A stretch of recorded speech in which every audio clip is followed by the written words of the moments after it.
welcome to the Holy Shhh Podcast Daily News for January 6, 2026. It's your boy ABE from DET. I'm that ball bro for the NYC. It's your boy Rose. He's just funny. Just jumping in here real quick to tap in with y'all with some breaking news. Hitting a few topics here. First off, let's talk about it. Harbaugh is out in Baltimore. Had a record playoffs 13-11, overall 193 and 124, 0.609 average. That's above average. That's damn good if you ask me. Overall, Rose, start us off, man. What you think about Harbaugh getting cut from the Ravens? I think it was just about time. Things that ran their course, to be honest. Mike Tomlin, you're lucky. You won this. You won this time. But no, I think it's just time for them to part ways. It's nothing. It's literally, I think, nothing else for him to do for Baltimore. It's nothing else that John Harbaugh could probably see doing to that roster right now. You probably need some fresh eyes, some fresh blood to come in there, retool that roster. Definitely retool it for Lamar Jackson. I think probably somebody to come in there with. You probably want a more offensive coach or something like that. Somebody that specializes on the offensive side that works hand in hand with Lamar Jackson to come in there. But it's definitely time for him to go. He's been coaching there the last 18 years. How do you not win with Lamar Jackson? Like, what the hell? It's easy not to win with Lamar Jackson. When the best receiver on the team is Zay Flowers, that's how you don't win with Lamar Jackson. You didn't have a running back until Derrick Henry got there. I think last year he got there last year. Right. The defense always been good. But, of course, the offense, when Lamar Jackson first got in there, it was the offensive line. To be honest, the best team he has had in his 18-year tenure is the team with Ray Lewis and Joe Flacco that won the Super Bowl. Yeah. And that was like a last dance type team. So it's kind of like, those guys got old and they left. So hopefully somebody comes in there and just brings they just need a different culture. That's it. Exactly. Different type of culture. That's baffled me that he couldn't get it done with Lamar Jackson. But ball, bro, crazy. You had an interesting stat. I want you to hit him with that and also give us your take on Harbaugh getting canned from Baltimore. I mean, we kind of talked about it a little bit Sunday night. It kind of felt like that Sunday night game. You predicted it. I said the loser of that game, it felt like they were at the end of the road. I feel like both of them were in a scenario that I feel like both teams, both franchises, and even both coaches, I think they needed just a new start, a fresh start somewhere else. You're in there for almost 2 decades. The message could kind of get a little stale. The vision can kind of get a little blurry. So I think it's beneficial to both the franchise and the coach, for Harbaugh. I think it's, fresh opportunity for him. But I mean, this is a crazy stat. I saw this on I saw this on First Things First this morning, like crazy stat. So this year in games decided by 5 points or less, the Ravens were 0-4. They could not get the job done in close games. I mean, they're 8-9, they're out of the playoffs, but this is crazy. Since 2008, under Jim Harbaugh, with the Ravens, they are 45-61 in games decided by 5 points or less. Like, listen, I understand he's probably a future Hall of Famer with that one Super Bowl, that 180 wins, 113 losses, but I'm sorry, you're 15 games under 500 in those close games right there, and we've seen it like the past few years in the playoffs. I mean, 2 years ago, you're in the AFC title game against the Chiefs. I mean, I'm sorry, Lamar just was not on Patrick Mahomes' league at that point. You go last year, the divisional round on the road in Buffalo. Andrews drops the 2-point conversion that basically cost them the game right there. Another close game, and now you're on the road. I mean, Lamar plays possibly the best quarter of his career. That fourth quarter, he played out of his mind. He gets him in position to win, for the game-winning field goal. But hey, Luke missed that 44-yard field goal, and you know what? Harbaugh could have done a better job getting the Ravens in a better position, easier field goal. Like hand the ball off to Derrick Henry. Hand the ball off to Derrick Henry. And I don't know, hand the fucking ball off to Derrick Henry. And like Rose said earlier, like, how do you not have success with Lamar Jackson's quarterback when the best receiver Lamar Jackson's had is Zay Flowers? Listen, he could be Flowers. He could be a good number 2 receiver. Yeah, he could be a Robin. Yeah, but he hasn't shown enough where he's a Batman. He's not good enough to be number 1. He could be a Green Lantern, but he can't be no Superman. No, definitely not. Like, I'm sorry, but like, look at all the best quarterbacks in the league. They got that one guy. I mean, well, no, actually, if you are that quarterback, you can make it work with any plethora of receivers. We've seen that with Patrick Mahomes. I mean, he go from oh my god, freaking what's his name? He go from Tyreek Hill to Rashid Rice. Well, I mean, he had Travis Kelce the whole time. And he had Travis Kelce too. I mean, I understand that, but he's done it with various weapons, like little changes here and there. Position, yeah. You know, I mean, so and the GOAT Tom Brady. I mean, damn, he did it with like you said, with Gronk and like receivers that he could pull off at the damn 7-on-7 flag league down the block at the YMCA. I mean, no respect to Julian Edelman, guys like that, but you know what I mean. I mean, I don't know. Like I said, I think it's a fresh start for both the Ravens and Harbaugh. And hey, listen, my Giants need a coach right now. We need some stability. We need an adult in the room. So I was about to come in the group chat, man. I wouldn't mind Stefanski giving him a chance, but nope, Harbaugh's available. Get Stefanski. They say he the favorite now. He the favorite for the Giants. Listen, he comes into that meeting. He better not leave without. I like him for the Giants because for the simple fact, they can be something for him. They can give him a new lease on life with a different type of energy with the young players they got, and he can give them a different type of way to show them how to win. Basically. While you in the queue, Rose, I heard earlier a rumor that John said, I wouldn't mind joining Jim's staff as a coordinator. Would it be beneath him to be a coordinator? To me, it won't be beneath him to be a coordinator. That I'm just thinking like, I mean, what would he coordinate though? Is he a defensive coach? Is that what he is? No, he came up as a special teams coach. He was a special teams guy. So I mean, is he gonna coordinate special teams? Like that's the thing. Like I don't know what he would coordinate on. Like it's a good story, yeah, but like, come on, man, just be a coach. Like he too good to be a coordinator, to be honest. Like it's a good story for them to go ahead and do that, but he's not Rob Ryan under Rex Ryan. Like he's that guy. Yeah, he's the one that won the Super Bowl actually, which is crazy. Like he's the one that beat Jim for the Super Bowl. So it wouldn't be beneath him. It would be a good story maybe for the NFL. But yeah, I'd rather see him with the Giants. I think that would be crazy to be watching John Harbaugh bring his kids to the playground to come play. Right. It was funny. Somebody in the comments just made me think of something. Jim and John, their father, has a quote. And they always say it. Both of them say it to their teams in the locker room. Like, who has it better than us? Nobody. No, today, somebody got it better than you, motherfucker. Somebody got it better than your ass. Mike Tomlin. Right. Mike Tomlin got it. He still got a job. But Harbaugh was not the only one who got fired today, as the Detroit Lions have let go John Morton. He was supposed to be Ben Johnson's heir apparent, the replacement for the genius on offense himself. But earlier in the season, you saw Dan Campbell took over the coordinator, play calling duties. John Morton was on the side. I thought they were just going to retool it, give him another chance next year, but nah.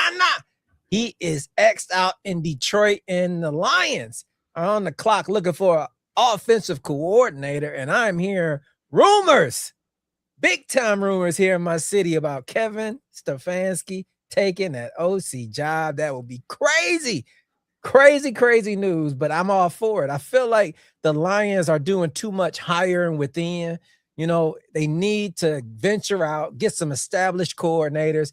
I'm not mad on defense. I feel like one more year, give him another chance, but offense definitely did. I'm glad they pulled the trigger on that. done deal. It's hard to replace a Ben Johnson, but they definitely got to try. Rose, your thoughts on John Morton getting cut in 1 year as coordinator? I think he got cut. Not gonna lie, I think he got cut not only because he couldn't do the job, but I think he got cut because what y'all call him in the group chat? What they call him in the group chat? What they call him? Chart? Is it chartboard? Is it clipboard Campbell? Clipboard Campbell Campbell couldn't do his job. Like, Jesus. and they was like, "Yeah, we need an offensive coordinator because this is not gonna work."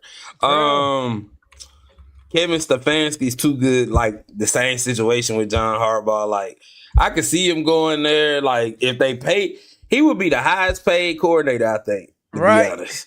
It's only so many jobs open, and now with Harbaugh, and a lot of people like, oh, Kevin Stefanski, he's gonna be who said he's gonna be a head coach? I never seen somebody get fired and have all these more opportunities. Right. After they get fired from a job. That shows me exactly that the NFL pretty much kind of knew like he don't want to be there because of Shedeur.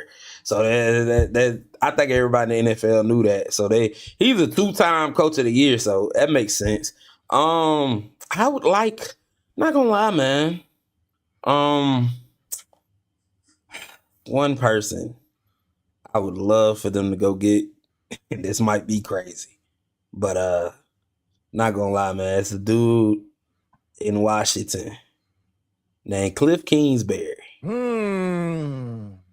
that I think can come and maybe come and do something with that offense. I think he can help Jared Goff or whatever get in schemes or whatever to keep him protected, as well as use Jahmyr Gibbs and David Montgomery.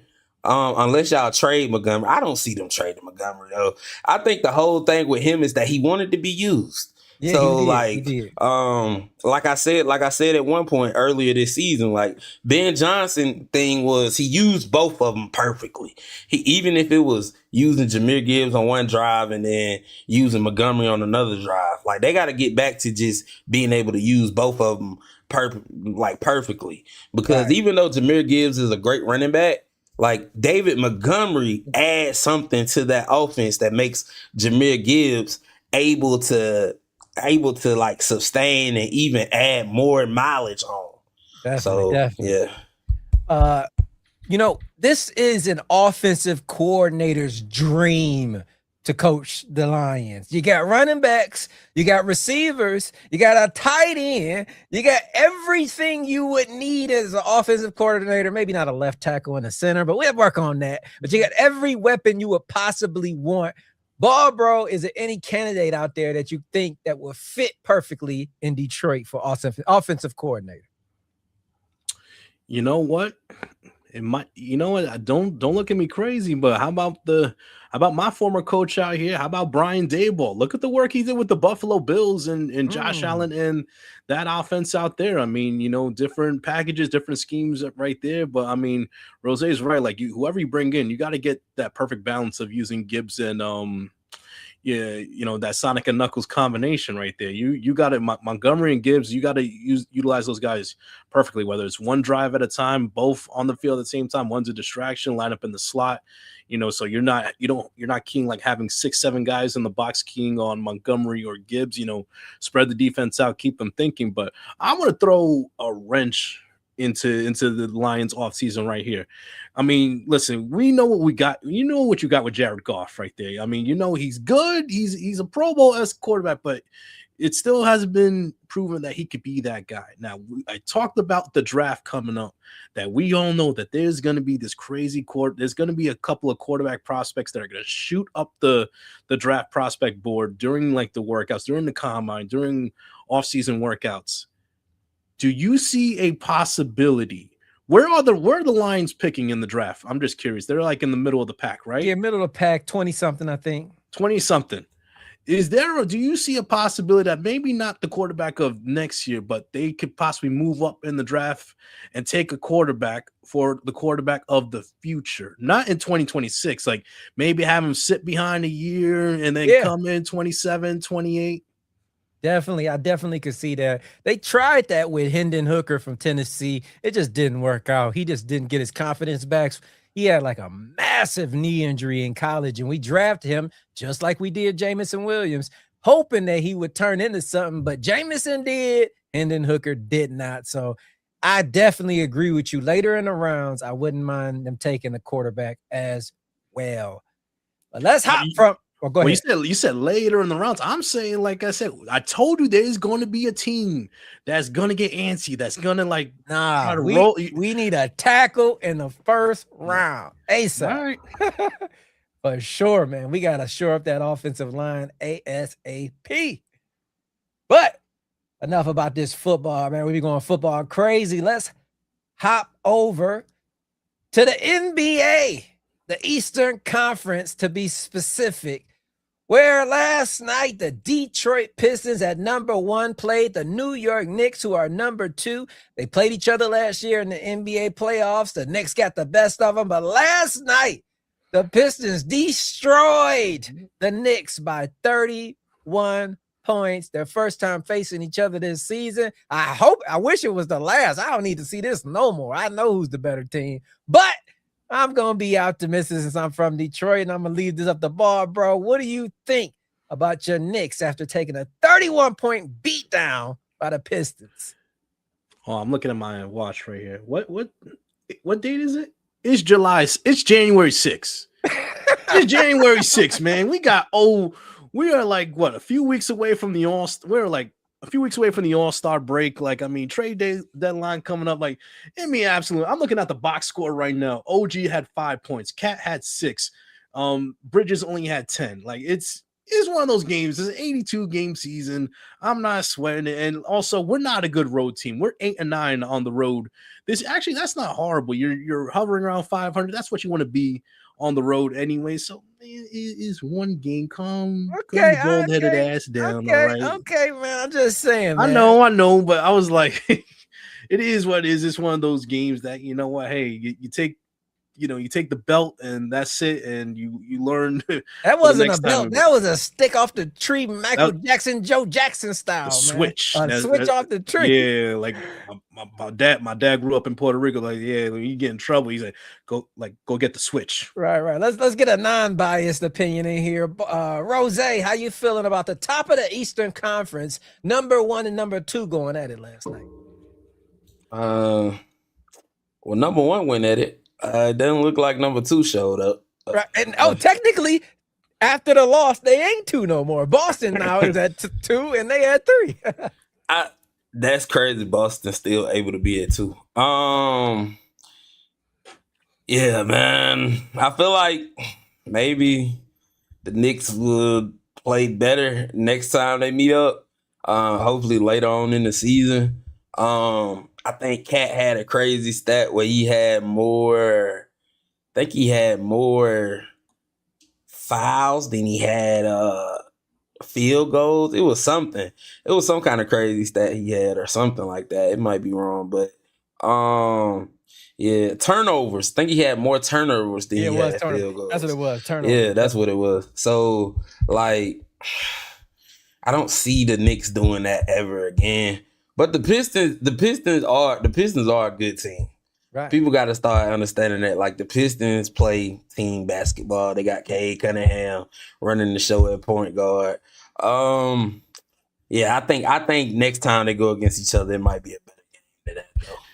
February 19th. I'm looking at the schedule right now. February 19th. Bring your asses to the Garden, and we'll handle business there. Right? That might be better. It'll be after All-Star break and everything. Right. Mm-hmm. And you say February. I'm flying out to New York. Let's get tickets. Let's head to that game. How about that, man? I'm down. Bro, as soon as we're done here, I will look up prices right now. I would definitely be down for that. I'll be there. But we just hopping in real quick. Wanted to talk some news with you guys. We will have our NFL wildcard weekend predictions probably tomorrow or Thursday. If you haven't seen already, check out me and James from Ruthless Talk. earlier today talking about the wild card lineups, the matchups, breaking them all down. But we'll be here every single day. Make sure you guys turn on your notifications so you know when we going live. Whenever there's breaking news, coaching carousel is in full effect right now. So stay tuned right here. But till then, it's your boy AB from DET.